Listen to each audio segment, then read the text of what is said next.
Hello dear friends, welcome back to our channel classes for you. मैं आपकी दोस्त स्मृति आज फिर से हाजिर हूँ आप सबके सामने एक नई सीरीज़ के साथ, जिसमें हम टॉप 30 क्वेश्चंस करने वाले हैं साइकोलॉजी के। और ये हमारा इंग्लिश मीडियम से रहेगा, ठीक है। तो इंग्लिश मीडियम का जो साइकोलॉजी वाला पोर्शन जो इंग्लिश मीडियम से बच्चे कर रहे हैं वो ये मैं यहाँ पर टॉप 30 क्वेश्चन उसके लेकर रखे आई हूँ। और ये जो आपके जो क्वेश्चंस हैं ये आपको हेल्प करेंगे जो भी आपके टेट एग्जाम्स हैं, either that would be C TET, UP TET, H TET, REET और यू टेट, और इसके अलावा जो यूजी टेट होता है। तो जितने भी आपके टेट एग्जाम है या टीचिंग रिलेटेड जो भी एग्जाम्स होते हैं जहाँ पर आपको साइकोलॉजी का पोर्शन देखने को मिलता है, ये इंटरव्यू में भी इवन आपकी हेल्प करेगा। तो चलिए स्टार्ट करते हैं ये सेशन। और अगर आपको मेरा सेशन पसंद आए, ये वीडियो अगर आपको पसंद आए, हेल्पफुल हो आपके लिए, तो आप अपने फ्रेंड्स के साथ भी इसको शेयर कीजिएगा। फैमिली में जिसने बीएड की हुई हो, जेबीटी की हुई हो, या फिर कोई भी टीचिंग एग्जाम्स के लिए प्रिपेयर कर रहा हो, तो ये सबको हेल्प करेगा। तो चलिए स्टार्ट करते हैं सेशन को। ये मैंने जो पेपर लिया है ये हमारा पेपर है यूपी टेट का, जो पेपर 2 था, ठीक है। जो हमारा 6 to 8 लेवल का जो पेपर होता है उसमें जो साइकोलॉजी, देखिए साइकोलॉजी जो है ना कॉमन होती है। अगर आप प्राइमरी टीचर के लिए अप्लाई कर रहे हो तब भी वही साइकोलॉजी आपको पढ़नी होगी, और अगर हाई लेवल के टीचर के लिए पढ़ रहे हो टेट के लिए, ठीक है, तो जैसे आपका टीजीटी है, पीआरटी है, पीजीटी है, तो तीनों में ही साइकोलॉजी का पोर्शन जो है सिमिलर ही होता है ऑलमोस्ट, ठीक है। सिर्फ लेवल उनके जो कुछ क्वेश्चन होते हैं, जो फैक्चुअल क्वेश्चन है उनमें सिर्फ लेवल्स ही अलग होते हैं, वो क्वेश्चन आपसे पूछ लिए जाते हैं। हालांकि जो साइकोलॉजी होती है वो सेम ही होती है, सिमिलर ही होती है। तो चलिए स्टार्ट करते हैं। ये आपको किसी भी पेपर में, चाहे आप टीजीटी के लिए प्रिपेयर कर रहे हो या पीआरटी के लिए या फिर पीजीटी के लिए प्रिपेयर कर रहे हो, तो साइकोलॉजी वाला पोर्शन जो है कॉमन होता है, वही मैंने यहाँ पर रखा है। इसके अलावा मैं आने वाले टाइम में अब 10 से 15 डेज में साइंस और मैथ्स का जो क्वेश्चन है से प्रीवियस ईयर पेपर्स, उनके क्वेश्चन आंसर भी मैं अपने इस चैनल पे शेयर करने वाली हूँ। तो अगर आपका कोई फ्रेंड या फिर आप प्रिपेयर कर रहे हैं साइंस या मैथ्स के लिए, तो आप मेरे चैनल को प्लीज़ सब्सक्राइब कर लीजिएगा। और चलिए स्टार्ट करते हैं इस वीडियो को, इस सेशन को, इसी क्वेश्चन नंबर 1 के साथ। क्वेश्चन नंबर 1 जो है चाइल्ड डेवलपमेंट पेडागोजी का, यहाँ पर which of the following principle is not included in programmed learning. देखो जो प्रोग्राम्ड लर्निंग होता है उसमें इनमें से कौन सी चीज़ इंक्लूडेड नहीं है वो आपको बतानी है। तो आंसर यहाँ पर दिया हुआ है, फर्स्ट ऑप्शन जो है इसका राइट आंसर है principle of practice. Principle of practice जो होता है वो प्रोग्राम्ड लर्निंग में इंक्लूडेड नहीं होता है। इसके अलावा जो प्रिंसिपल ऑफ एक्टिव रिस्पॉन्डिंग होता है या प्रिंसिपल ऑफ रीइंफोर्समेंट होता है, ठीक है, या फिर जो स्मॉल स्टेप्स, देखो एक प्रक्रिया है, स्मॉल स्टेप भी लेंगे और रीइंफोर्स भी करेंगे बच्चे को जब वो प्रोग्राम्ड लर्निंग होगी। और इसके अलावा एक्टिव रिस्पॉन्डिंग भी होगी, रिस्पॉन्ड भी करोगे एक्टिवली, ठीक है। तो लेकिन जो प्रैक्टिस है ना वो इसमें इंक्लूड नहीं होती है प्रोग्राम्ड लर्निंग में, कि उसकी हम उस बच्चों को प्रैक्टिस करने के लिए नहीं बोलेंगे, ठीक है। उसको छोटे छोटे स्टेप में प्रॉब्लम सॉल्व करने को बोलेंगे, उसको रीइंफोर्स करेंगे, मोटिवेट करेंगे, उसके अलावा जो है एक्टिव रिस्पॉन्ड भी देंगे, फीडबैक भी देंगे उसको, लेकिन जो प्रैक्टिस है उसके लिए हम उसको नहीं बोलेंगे। तो ये इंक्लूडेड नहीं है। So option number 1 is the right answer for this question. So the next question is question number 2, which one is not important in the learning process of Thorndike stimulus response theory, SR theory. देखो Thorndike जो है इन्होंने एक अपनी theory दी थी stimulus response की। इन्होंने जो ये चूहे और बिल्ली पर जो अपने प्रयोग किए थे, ठीक है, एक्सपेरिमेंट किए थे उसके अकॉर्डिंग, तो इनमें से कौन सा जो है नॉट इम्पोर्टेंट है, जो नहीं है इम्पोर्टेंट, वो बताना है। देखो स्टिमुलस के उस पर तो है ही है, क्योंकि ऐसा थ्योरी है, स्टिमुलस और रिस्पॉन्स दोनों की बात करेगा, मोटिव भी करोगे आप उसको, ड्राइव भी। तो देखिए ये भी फैक्चुअल क्वेश्चन है, ये तीनों चीज़ें होती हैं इस थ्योरी में, इनका यूज़ होता है। लेकिन जो ऑपरेंट बिहेवियर है इसकी ये बात नहीं करते। ये जो है प्याजे ने इसकी बात की है, ऑपरेंट बिहेवियर की, पैवलोव ने इसकी बात की है। थॉर्नडाइक की ये चीज़, थॉर्नडाइक ने इसकी बात नहीं की है, ऑपरेंट बिहेवियर की बात नहीं की है, इसने स्टिमुलस की है, मोटिव की है और ड्राइव की है। तो जो ऑप्शन नंबर 1 है वही इसका राइट आंसर होगा, क्योंकि हमसे नोट ही पूछा गया था। नेक्स्ट जो हमारा क्वेश्चन है वो है third, which of the following learning is placed on the lowest level of Gagne's hierarchy of learning. जो गैगने की हायरार्की ऑफ लर्निंग है उसमें जो सबसे नीचे वाला जो लोवेस्ट लेवल है वो कौन सा है, तो ये आपका सिग्नल लर्निंग जो है ये है, ठीक है। तो ये इसकी सबसे लोवेस्ट लेवल है जहाँ पर सिग्नल लर्निंग होगी। इसके अलावा जो ये है ये अपर लेवल्स पे हैं, chain learning, verbal learning and concept learning. तो जो सिग्नल लर्निंग है ये इसका लोवेस्ट लेवल है, जो गैगनेस की हायरार्की थ्योरी है, ठीक है, लर्निंग की। तो चलिए नेक्स्ट जो हमारा क्वेश्चन है वो question number 4, voice modulation during teaching is example of. जो हम वॉइस में हमारी जब क्या होती है वेरिएशन होती है या फिर उसमें क्या है मॉड्यूलेशन बदल जाती है हमारी वॉइस क्या है पढ़ाते टाइम बच्चे को पढ़ाते टाइम, तो वो किसका एग्जाम्पल होता है? Skill of stimulus variation, skill of closure या फिर रीइंफोर्समेंट या फिर इंट्रोडक्शन। तो ये हमारा स्किल ऑफ स्टिमुलस वेरिएशन होता है क्योंकि ये उद्दीपक का कार्य करता है। जब भी ये मॉड्यूलेशन होगा हमारी टीचिंग में, हमारी आवाज़ में, हमारी वॉइस में जब मॉड्यूलेशन होगा, हमारी आवाज़ जो बदलेगी। देखिए जब भी हम कोई बात कर रहे हो, जैसे अभी मैं बोल रही हूँ तो मेरी क्या है वॉइस थोड़ी चेंज हो रही है। जब भी एक सेंटेंस कंप्लीट करके मैं दूसरे सेंटेंस पे जा रही हूँ तो ये क्या होता है, ये स्टिमुलस होता है, एक तरह का स्किल ऑफ स्टिमुलस वेरिएशन की स्टिमुलस में वेरिएशन की जो स्किल है ये इसी को बोला जाता है। ठीक है, तो ये जो ऑप्शन नंबर 1 है ये इसका राइट आंसर है। Which of the following is not, next question है, which of the following is not the element of communication process. तो जो रीइंफोर्समेंट है ये हमारा एलिमेंट नहीं होता है कम्युनिकेशन प्रोसेस का। इसके अलावा देखिए जो फीडबैक है ये भी होता है, मीडियम भी होना चाहिए कम्युनिकेशन करते वक्त, तो उसको फीडबैक भी दोगे। ठीक है, और इसके क्या होता है इंटरेक्शन भी होता है। दो बंदे अगर बात कर रहे हैं, ठीक है, दो बंदे अगर बात कर रहे हैं तो क्या करेंगे, इंटरेक्ट भी करेंगे, उनके बीच में एक मीडियम भी होगा और वो फीडबैक भी करेगा, रिस्पॉन्ड भी करेगा अगला बंदा। लेकिन जो रीइंफोर्समेंट उनको आप मोटिव थोड़ी करोगे बात करने के लिए। तो यही जो सेकंड ऑप्शन है ये इसका राइट आंसर रहेगा। नेक्स्ट क्वेश्चन देखिए, नेक्स्ट क्वेश्चन है आपका 6, which approach is suitable for the education of mentally retarded children. जो मेंटली रिटार्डेड जो बच्चे हैं, मानसिक रूप से जो पिछड़े हुए बच्चे हैं, उनको कौन से अप्रोच से आप एजुकेशन दोगे? तो देखिए इंडिविजुअलाइज्ड एजुकेशन, जो हमारी मतलब उनको बच्चों को अलग से एक एक पर ध्यान दे करके उनको पढ़ाओगे, यही जो है ये मेंटली रिटार्डेड चिल्ड्रन के लिए यही जो है पद्धति अपनाई जाती है, यही जो है तरीका अपनाया जाता है। तो option number 1 is the right answer. Next जो हमारा क्वेश्चन है question number 7, which of the following statement is not correct. तो इनमें से कौन सी स्टेटमेंट आपकी करेक्ट नहीं है?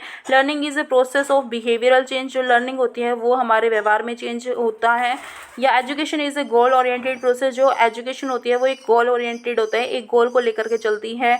नेक्स्ट जो डेवलपमेंट इज एक क्वांटिटेटिव प्रोसेस, जो हमारी डेवलपमेंट होती है वो एक सिर्फ एक क्वांटिटेटिव होती है। क्वांटिटेटिव यानी मात्रात्मक प्रोसेस होती है, प्रक्रिया होती है। देखिए ये गलत है क्योंकि डेवलपमेंट में हमारी क्वांटिटेटिव एंड क्वालिटेटिव दोनों ही प्रोसेस आ जाती हैं, गुणात्मक और मात्रात्मक दोनों ही आती हैं। तो ये जो थर्ड ऑप्शन है ये इसका राइट आंसर रहेगा। नेक्स्ट क्वेश्चन देखिए, नेक्स्ट क्वेश्चन क्या है, child specific ability and specific identity potentiality in particular field is known as. जो चाइल्ड की जो स्पेशल एबिलिटी होती है किसी एक फील्ड में और एंड स्पेशल पोटेंशियलिटी, या उसकी जो पोटेंशियल है, जो उसकी हिम्मत है, मतलब पोटेंशियल की वो जो उसकी योग्यता है वो इन ए पर्टिकुलर फील्ड, एक पर्टिकुलर फील्ड में वो क्या कही जाती है, उसका वैल्यू कही जाती है, इंटरेस्ट कहा जाता है, मोटिवेशन या एप्टीट्यूड। तो इसका जो एप्टीट्यूड है वो उसका एप्टीट्यूड कहा जाता है। जो उसकी एक स्पेशल एबिलिटी होगी किसी भी पर्टिकुलर फील्ड में या फिर उसकी स्पेशल पोटेंशियलिटी होगी वो उसकी एप्टीट्यूड कही जाएगी। So option number 3 is the right answer. Next question देखिए, नेक्स्ट क्वेश्चन है हमारा, iconic stage of Bruner is similar to which stage of Piaget's cognitive development. तो जो आइकॉनिक स्टेज है ब्रूनर का वो आपके पियाजे की कॉग्निटिव डेवलपमेंट की किस स्टेज के सिमिलर है, उसके जैसा है। तो ये हमारा है प्री ऑपरेशनल स्टेज। जो प्री ऑपरेशनल स्टेज होती है कॉग्निटिव डेवलपमेंट की, जो पियाजे ने बात की है, उसके जैसा ही हमारा आइकॉनिक स्टेज ऑफ ब्रूनर होता है। ठीक है, तो ये सिमिलर है आइकॉनिक स्टेज ऑफ ब्रूनर किसके साथ, पियाजे की जो कॉग्निटिव डेवलपमेंट में जो प्री ऑपरेशनल स्टेज की बात की गई है उसके जैसा ही होता है iconic stage of Bruner. So the next question is question number 10, which one is not related with trait theory of personality. तो इनमें से कौन सा क्या है रिलेटेड नहीं है अपनी ट्रेट थ्योरी से जो कि पर्सनैलिटी। तो ये हमारा फ्रॉड का है, फ्रॉड का ये जो है ये रिलेटेड नहीं होता है। इसके अलावा जो है आइजेंक, ऑलपॉट और कैटल दोनों ही, ये तीनों ही क्या है रिलेटेड होते हैं इससे। नेक्स्ट जो हमारा क्वेश्चन है क्वेश्चन नंबर 11। देखिए जो क्वेश्चन नंबर 11 है उसमें क्या पूछा गया है, the stage of creative problem solving in which an individual do not give attention to irrelevant information is known as. तो वो स्टेज बतानी है the stage of creative problem की, क्रिएटिव प्रॉब्लम सॉल्विंग, जिसमें बच्चा क्या करता है प्रॉब्लम सॉल्व करता है क्रिएटिवली। ठीक है, in which an individual do not give attention, जिसमें क्या इंडिविजुअल अटेंशन नहीं देता टू द इरिलीवेंट इन्फॉर्मेशन, जो उस ऐसी इन्फॉर्मेशन को जो है वो अटेंशन नहीं देता जो कि इरिलीवेंट है, तो ये आपका इंक्यूबेशन कहा जाता है। तो option number second is the right answer for this question. Next हमारा क्वेश्चन है वो 12 क्वेश्चन में पूछा गया था smallest unit of spoken language is, तो जो सबसे छोटी इकाई जो होती है स्पोकन लैंग्वेज की वो हमारी फोनिम होती है, तो option number C is the right answer.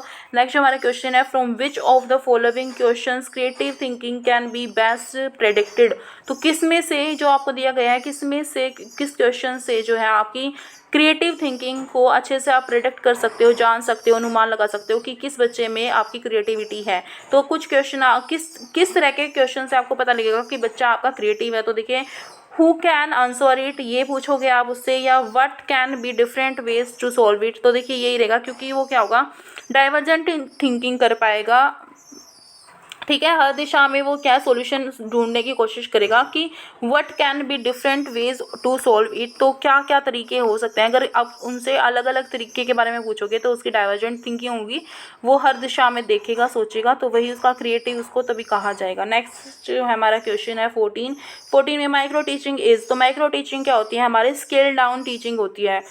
Micro teaching को स्केल डाउन टीचिंग भी कहा जाता है, so option number third is the right answer. इसके अलावा देखिए जो इवैल्यूएशन टीचिंग है, अफेक्टिव टीचिंग है, रियल टीचिंग है, ये अलग टर्म है, ये माइक्रो टीचिंग से रिलेटेड नहीं है, हालांकि उसमें इंक्लूड हो जाते हैं लेकिन क्या है ये इससे रिलेटेड नहीं है। तो स्केल डाउन टीचिंग जो होती है उसी को माइक्रो टीचिंग कहा जाता है। ये आपका फैक्चुअल सा क्वेश्चन, इसको याद रखिएगा, जो माइक्रो टीचिंग है वो हमारी स्केल डाउन टीचिंग कही जाती है।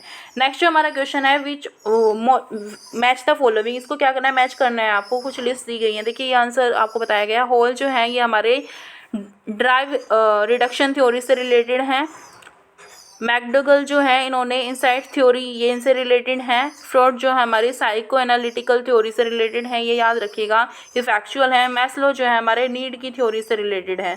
तो ये जो है जिसमें मैच हो रहे हैं, तो देखिए फर्स्ट का फोर्थ, तो हमारा ये क्या है, option number D is the right answer. D जो है इसका राइट आंसर रहेगा, जहाँ पर हॉल जो है ये हमारे ड्राइव रिडक्शन थ्योरी से रिलेटेड हैं। मैकडगल जो है ये हमारे इनसाइट थ्योरी से रिलेटेड हैं। फ्रॉड जो है हमारे साइको एनालिटिकल थ्योरी से रिलेटेड है, और मैस्लो जो है नीड की थ्योरी से रिलेटेड है। तो option number D is the right answer. Next जो हमारा क्वेश्चन है which of the following set is correct about the elements of creativity, तो एलिमेंट्स जो है क्रिएटिविटी के कि किस बच्चे को आप कहोगे कि क्रिएटिव है, उसमें कौन कौन सी एबिलिटी कौन कौन से गुण होने चाहिए। तो देखिए इसका जो ऑप्शन नंबर डी है वो राइट है, क्योंकि इसमें फ्लुएंसी भी होगी, फ्लेक्सिबिलिटी भी होगी, ओरिजिनलिटी भी होगी और इलैबोरेशन भी होगा। तो जिसमें ये गुण पाए जाएंगे उस बच्चे को आप क्रिएटिव कहोगे, और ये इसके एलिमेंट्स होते हैं क्रिएटिविटी के। जो बच्चा इन्हीं की वजह से क्या है क्रिएटिव हो पाता है और क्रिएटिविटी कर पाता है। नेक्स्ट जो हमारा क्वेश्चन है वो question number 17, at the age of 4 to 5 years a male child develops a more profound attachment towards his mother as compare to his father. What was the term coined by Freud for this change of behavior of child? देखो fraud ने जो है ना दो term दी हैं। एक जो term है जिसमें जो हमारा बच्चा है, लड़का जो होगा, मेल जो चाइल्ड होगा, वो अपनी माँ की तरफ रुझान रखेगा, उसकी तरफ उसका झुकाव होगा। और दूसरे की में बात की जाए तो फीमेल चाइल्ड होगी और वो अपने पिताजी की तरफ वो रखेगी, ठीक है, प्यार रखेगी। तो ये देखा जाता है कि जो मेल चाइल्ड होता है उसका ज़्यादा झुकाव या ज़्यादा प्यार उसको अपनी माता से होता है, मदर से होता है। तो इसको फ्रॉड ने जो टर्म दी है ये थी ऑडिपस कॉम्प्लेक्स। इसको ऑडिपस कॉम्प्लेक्स कहा गया है, जहाँ पर जो है एक मेल चाइल्ड अपनी माँ से ज़्यादा लगाव रखता है, ये ऑडिपस कॉम्प्लेक्स है। इस टर्म को हमारे फ्रॉड जी ने दिया है, ये याद रखिएगा। और जो इसके अपोजिट जो दूसरी कंडीशन होती है उसको कहा जाता है इलेक्ट्रा कॉम्प्लेक्स, जिसमें एक फीमेल चाइल्ड अपने पिताजी से ज़्यादा लगाव रखती है, उसको इलेक्ट्रा कॉम्प्लेक्स कहा जाता है, ठीक है। जो लड़के के लिए अगर लड़का चाइल्ड है और माँ से रखता है तो ऑडिपस कॉम्प्लेक्स, और अगर लड़की चाइल्ड है और पिता से लगाव ज़्यादा रखती है तो वो इलेक्ट्रा कॉम्प्लेक्स कही जाएगी, ठीक है। उस तरह ये टर्म होगी उसके लिए।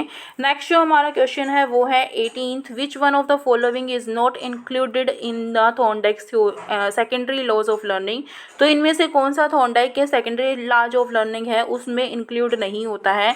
तो ये जो हमारा लॉ ऑफ एक्शन रिएक्शन है ये इंक्लूड नहीं होता है। इसके अलावा जो लॉ ऑफ एनालॉजी है ये भी इंक्लूड होता है, लॉ ऑफ पार्शियल एक्टिविटी ये भी, और इसके साथ साथ लॉ ऑफ मल्टीपल रिस्पॉन्स ये भी। लेकिन जो लॉ ऑफ एक्शन रिएक्शन है ये जो है इसमें इंक्लूड नहीं होता है, तो यही इससे पूछा गया था, तो सेकंड जो है वो उसका राइट आंसर रहेगा। नेक्स्ट जो हमारा क्वेश्चन है, if a person is getting help from his previous experience of driving scooter during the learning of car driving, what type of transfer of learning is depicted in this example। देखो आपसे पूछा गया है कि अगर एक इंसान is getting help from his previous experience, वो अपने पहला जो उसका एक्सपीरियंस रहा है ड्राइविंग करने का, स्कूटर को ड्राइविंग करने का, वो उससे उसको सहायता मिलती है, हेल्प लेता है during the learning of car driving. तो कार सीखते वक्त वो अपनी जो वो सीख चुका था स्कूटर को चलाने में, तो इस तरह की वो क्या करती है, उसको हेल्प करती है। ठीक है, पहले उसने स्कूटर चलाना सीखा हुआ है, तो अब वो कार सीखने वाला है, तो वो जो लर्निंग जो स्कूटर सीखने में उसने की थी वो उसको यहाँ पर हेल्प कर रही है कार सीखने में। तो ये किस तरह की लर्निंग होती है, तो ये हमारी वर्टिकल लर्निंग होती है। जो पहले जो लर्निंग कर चुका है बंदा और उसको दूसरी लर्निंग में उसको यूज़ कर रहा है, वो वहाँ पे हेल्प कर रही है, तो ये हमारी वर्टिकल ट्रांसफ़र होता है, vertical transfer of learning. So option number 3 is the right answer. Next हमारा क्वेश्चन है, disability related with communication is, वो डिसेबिलिटी बतानी है, वो अयोग्यता बतानी है जो कि कम्युनिकेशन से रिलेटेड है, कि कम्युनिकेट नहीं कर पाता बच्चा अच्छे से, तो ये हमारी डिस्फ्रेजिया होती है। फैक्चुअल है, ये याद रखिएगा, इसको डिस्फ्रेजिया कहा जाता है, जहाँ पर बच्चा एक अच्छे से कम्युनिकेट नहीं कर पाता अपने आसपास के लोगों से या अपनी परिवार में अपने दोस्तों से, किसी से भी वो है कम्युनिकेशन में जो है प्रॉब्लम फील करता है, तो ये डिस्फ्रेजिया होता है, डिस्फेजिया। ठीक है, इसके अलावा जो डिसकैल्कुली होता है ये हमारा मैथमेटिक्स टर्म से यानी कि लॉजिकल उससे रिलेटेड होता है। मैथ्स में जो है वीक होता है जो बच्चा, उसको डिसकैल्कुलिया होता है। इसके अलावा जो डिसग्राफिया होता है उसको लिखने में प्रॉब्लम, जिस बच्चे को लिखने में प्रॉब्लम होती है उसको डिसग्राफिया कहा जाता है। और जो है डिसेबिलिटी जो है डिसलेक्सिया वो होती है जिसमें रीडिंग पढ़ने में प्रॉब्लम होती है, रीडिंग में या फिर ठीक है पढ़ने और समझने में प्रॉब्लम होती है, वो हमारा क्या है डिसलेक्सिया से ग्रसित होता है, वो डिसेबिलिटी डिसलेक्सिया कही जाती है। नेक्स्ट हमारा क्वेश्चन है question number 21, which of the following teaching method is not democratic. तो जो आपको ये कुछ मेथड दिए गए हैं इनमें से आपको बताना है कि डेमोक्रेटिक कौन सा मेथड नहीं है। तो प्रोजेक्ट मेथड जो है डेमोक्रेटिक है, ग्रुप डिस्कशन भी है, लेक्चर मेथड जो है डेमोक्रेटिक नहीं है क्योंकि इसमें जो है टीचर के ऊपर ही सारी रिस्पॉन्सिबिलिटी, टीचर ही होता है केंद्र और टीचर अपने अकॉर्डिंग बच्चे को पढ़ाता है, जो उसका मन करता है वही उसको पढ़ाता है, लेक्चर दे करके पढ़ाता है, उसमें से बच्चा कोई एक्टिविटी नहीं करता, कोई पार्टिसिपेशन नहीं करता, तो यही जो है ये हमारी नॉन डेमोक्रेटिक है। अगर आपसे डेमोक्रेटिक पूछ ली जाए तो आप पार्टिसिपेटरी मेथड को भी कहोगे, ग्रुप डिस्कशन को भी कहोगे और इसके साथ साथ प्रोजेक्ट मेथड को भी कहोगे। लेकिन आपसे पूछा गया है नॉन डेमोक्रेटिक कौन सा है, तो ये हमारा लेक्चर मेथड है, यही इसका राइट आंसर रहेगा। नेक्स्ट जो हमारा क्वेश्चन है वो है, which of the following is not related to the affective domain of Bloom's taxonomy of educational objectives. तो आपको बताना है कि इनमें से कौन सा रिलेटेड नहीं है अफेक्टिव डोमेन से ब्लूम टैक्सोनॉमी की। देखिए ब्लूम टैक्सोनॉमी की कुछ डोमेन्स ही, ठीक है, cognitive domain, affective domain and psychomotor domain, ये 3 डोमेन इन्होंने बताई है, इसका जिक्र इन्होंने किया है, 3 डोमेन दी हैं ब्लूम टैक्सोनॉमी से। तो इनमें से कौन सा जो है वो आपका रिलेटेड नहीं है आपके अफेक्टिव डोमेन से, अफेक्टिव यानी इमोशन से रिलेटेड नहीं है। तो ऑर्गेनाइजेशन, इमोशंस को आप ऑर्गेनाइज करोगे, रिसीव भी होगा, रिस्पॉन्ड भी करोगे, लेकिन जो नॉलेज होती है ये हमारी कॉग्निटिव डोमेन से रिलेटेड होती है। तो option number B is the right answer for this question. Next जो हमारा क्वेश्चन है 23rd, which of the following is not the level of teaching. इनमें से कौन सा एक टीचिंग का लेवल नहीं है। Reflective level, memory level, understanding level और मोटिवेशन लेवल। तो जो मोटिवेशन लेवल होता है ये हमारा लर्निंग का लेवल नहीं है, क्योंकि रिफ्लेक्टिव लेवल भी होता है, रिफ्लेक्ट करेगा तो बच्चा सीख पाएगा। मेमोरी लेवल, मेमोरी से भी बच्चा याद करके भी सीख पाता है, अंडरस्टैंडिंग से भी, ठीक है। लेकिन जो मोटिवेशन होता है, अगर बच्चे को आप मोटिवेट कर रहे हो तो ज़रूरी नहीं है, देखो सीखेगा लेकिन ये लेवल नहीं है। लेवल की बात की गई, आपसे पूछा गया कि कौन सा लेवल नहीं है, तो मोटिवेशन लेवल नाम का कोई लेवल नहीं होता जहाँ पर बच्चा सीखता है। तो option number D is the right answer for this question. Next जो हमारा क्वेश्चन है वो 24th, learning is an association between stimulus and blank. तो जो लर्निंग होती है वो किसके बीच एसोसिएशन होता है, स्टिमुलस और किसके बीच, स्टिमुलस और रिस्पॉन्स के बीच। ये हम सभी जानते हैं, फैक्चुअल क्वेश्चन है, तो ये हमारा स्टिमुलस और रिस्पॉन्स के बीच में जो है एसोसिएशन होता है। ये थॉर्नडाइक ने जो हमारी एसआर की जो हमारी थ्योरी दी गई है इसमें भी स्टिमुलस और रिस्पॉन्स की बात की गई है, तो response is the right answer for this question. Next हमारा क्वेश्चन है विच one of the following teaching method is based on progressive theory. तो प्रोग्रेसिव थ्योरी के ऊपर कौन सा टीचिंग मेथड जो है बेस्ड है, कौन से आप मेथड को ऐसा कहोगे कि वो प्रोग्रेसिव थ्योरी से रिलेटेड है या प्रोग्रेसिव एजुकेशन का हिस्सा है। तो इंडक्टिव है, क्वेश्चनेयर है, डिडक्टिव है या प्रॉब्लम सॉल्विंग। तो जो प्रॉब्लम सॉल्विंग होता है यही हमारा प्रोग्रेसिव थ्योरी में क्या मेथड सूटेबल मेथड होता है प्रोग्रेसिव थ्योरी के अकॉर्डिंग, या फिर प्रोग्रेसिव एजुकेशन में भी जो प्रॉब्लम सॉल्विंग है यही इसका राइट आंसर रहेगा। नेक्स्ट देखिए, अब हमारे सिर्फ 5 क्वेश्चन आ जाते हैं। तो अगर आपको मेरा सेशन पसंद आ रहा है तो प्लीज़ इसको लाइक कीजिएगा, कमेंट कीजिएगा और अपने फ्रेंड्स के साथ शेयर कीजिएगा। और इसी तरह की और वीडियोज़ के लिए टेट से रिलेटेड या फिर साइंस और मैथ के जो आने वाली वीडियोज़ हैं उनके लिए, उनको देखने के लिए, उनसे नॉलेज लेने के लिए आप मेरे चैनल को सब्सक्राइब भी कर सकते हो। तो प्लीज़ इसको सब्सक्राइब कीजिएगा और अपने फ्रेंड्स के साथ शेयर कीजिएगा। तो देखिए नेक्स्ट जो हमारा क्वेश्चन है, क्वेश्चन नंबर 26 में कह रहा है विच one of the following is not an obstacle in problem solving. तो प्रॉब्लम सॉल्विंग करते वक्त, प्रॉब्लम को सॉल्व करते वक्त कौन सा इनमें से एक ऑब्स्टिकल, एक बाधा नहीं है। देखिए जो इंसाइट होती है ना वो कभी एक बाधा नहीं होती, क्योंकि एकदम से देख करके हमें चीज़ों को समझते हैं, जानते हैं, तो वो कभी भी बाधा उत्पन्न नहीं करती। हालांकि हो सकता है कि हमारे जो परसेप्शंस है वो गलत रहे हो उस चीज़ को लेके, लेकिन ये कभी भी बाधा उत्पन्न नहीं करेगा, उस चीज़ को जानने में हमारी हेल्प करेगा। इसके अलावा जो नेगेटिव मेंटल सेट है, अगर आप नेगेटिव मेंटल सेट के साथ देखते हो किसी चीज़ को तो वो ऑब्स्टेकल पैदा कर सकती है। इसके साथ फ्रस्ट्रेशन भी ऑब्स्टेकल बन सकती है और एंजाइटी भी ऑब्स्टेकल बन सकती है।